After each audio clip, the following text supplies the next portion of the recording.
What's up, YouTube? Here with another video. Today I'm going to be talking about my Nissan 350Z. I explained to everybody how I was able to buy it for $2,000. Yeah, I bought that car right there for $2,000. Yeah, and I'm just going to talk about how I was able to buy it for $2,000. Keep in mind, I bought this car about 5 years ago. So it's been 5 years I've been with this car. And yeah, it's been running great. I've been loving this car ever since then. So yeah, if you guys are curious on how I was able to buy this car for $2,000, yeah, stick around for the whole video and I'll explain to y'all. So yeah, like I said before, I bought this car 5 years ago. Yeah, 5 years ago when I was in school. Bought it for $2,000. I bought it when I was in school, and yeah, I used to take the bus to school here. It was a commute. The school is about, I'll say, 20 minutes away from my house. And yeah, I used to take the bus over here for like until I was able to purchase this car right here. So yeah, I'm tell you how I was able to purchase. I actually got it through my dad. We got it at the auctions, and the only reason we were able to get it through the auctions, there were actually insurance auctions. My dad's friend had a license. I got it through him. Pretty much you need a dealer license to buy cars there. I mean, you can go in there as a walk-in, but you're limited to what car you can get. The repairs on this car exceed more than half of the car's actual value during that time, which was 5 years ago. 5 years ago, which was in 2012. So yeah, it exceeded more than half of its value. So the insurance had to total the car, whatever, it cashed out the owner of the car.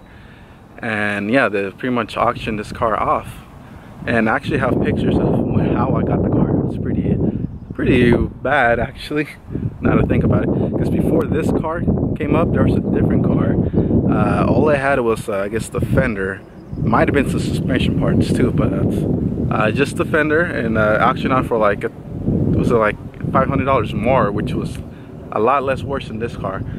But at that time, I didn't have the money, because I was a full-time student and I had a part-time job as well, and I have this commute, no car. Anyways, yeah, so I missed out on that one. Then this one, I think it was from Fresno. Yeah, I found this one in Fresno, have the money, got the car. They towed it to my house because, you know, it wasn't registered and it wasn't even drivable, but the car did turn on, so that was a plus, and that's one of the reasons I did decide to go for it. So after it was all said and done, you know, I had to pay the guy too, you know, for doing me the favor, getting me the car. So I paid like, what, $23 just to get it out, get it towed, all those fees, whatever. Yeah, so it was like $23, but the actual car went for $2,000. The past owner left all the paperwork of the insurance here, and it was like over $7,000 in parts and labor. I'll show you a screenshot. Well, this is how much it will cost the insurance to fix the car. The insurance will only paid, well, the customer paid was only $500, and the rest was covered by insurance. But yeah, $7,000, which is more than half of the car's value at that time. And you got to keep in mind, with insurance, they always try to go OEM. Most of the time they try to go OEM, unless the body shop is trying to cut corners and, you know, keep some of the money. But yeah, insurance, most of the time they go OEM. So once they go OEM in parts, you know, if you go to a dealer, parts are really expensive at a dealer, and you can buy a clip from a dealer for $5, but you can go online and for that same clip you can buy a whole pack of 20 for that same price. So yeah, just so you guys can get an idea how the price is more expensive at a dealer. But again, it is OEM and it's meant to fit the car. So yeah, got the car, and you know, me and my dad put it back together. We didn't paint it, we took it to an actual shop, get it painted. Yeah, we got it painted, all that.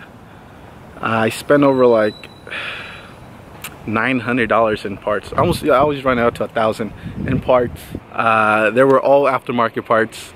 So after all was said and done, I spent like $1,000 in parts. I knew the guy who did the body work, so he didn't charge me much. It was another, like, I'll say $700.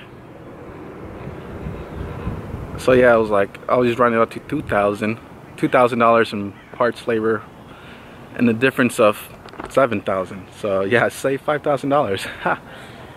Yeah. And I mean, I did this 5 years ago. The car still runs good. Have no mechanical issues. I think I kind of lucked out on that.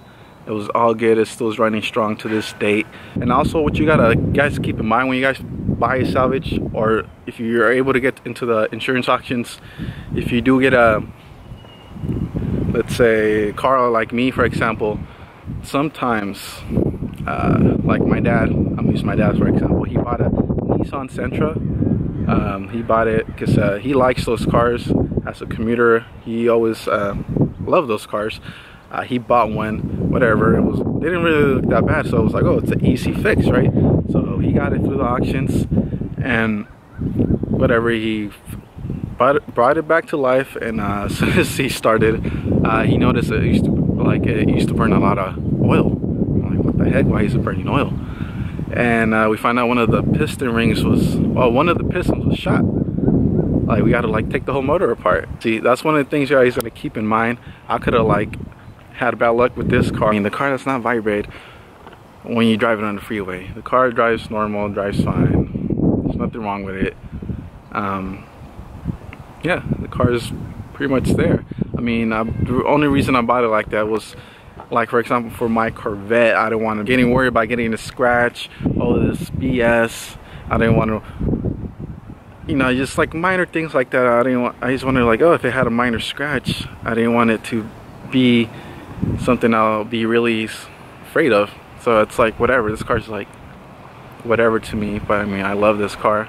And actually, I crashed this car second time. It was my fault. I mean, that's another story for another time. But yeah, this is how I was able to get this car for $2,000. Thank y'all for watching the video. If you guys have any questions about the car or anything, please comment below. I'll do my best to answer back. And yeah, make sure you guys hit the like, subscribe. Until next time.